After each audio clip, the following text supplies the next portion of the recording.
ضرب الله تعالى لنا مثلا عظيما في سورة العاديات يجعلنا نستحي منه، فقد أقسم بالعاديات وهي الخيول، ولكن لم يقسم الله بها وهي واقفة، بل نعتها بصفة الضبح.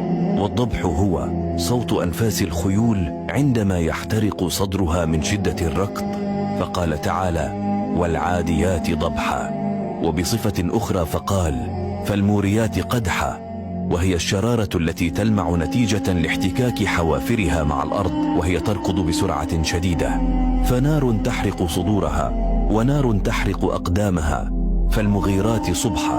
هنا يخبرنا الله أن الخيول لا تركض هكذا من أجل التسلية، بل تركض داخل حرب أثناء النهار، فهي تعلم أنها داخل معركة وتعلم أنها في خطر، ومع ذلك لم تتراجع ساخطة على قائدها، فوسطن به جمعا، أي أنها تقف في مركز المعركة أخطر مقام. كل تلك الآيات كانت قسما من الله عز وجل، لكن جاء جواب القسم عجيبا: إن الإنسان لربه لكنود. كان الحديث عن الخيول ووصف أحوالها، ثم انتقل القرآن فجأة للحديث عن حال الإنسان مع ربه، ويصفه بالكنود أي الساخط على نعم الله. لما هذا الانتقال العجيب؟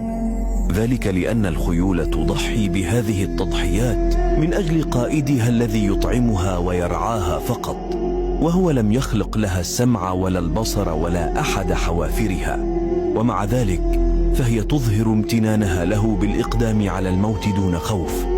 أما الإنسان فإنه ينسى كل نعم الله عليه مجرد أن يصادف أمرا واحدا يسوءه فيشتكي خالقه، ولله في خلقه شؤون. فاحمد الله في أوقات اليسر والعسر، وكن واعيا لنعمه عليك، واشكره ليزيدك من بركاته.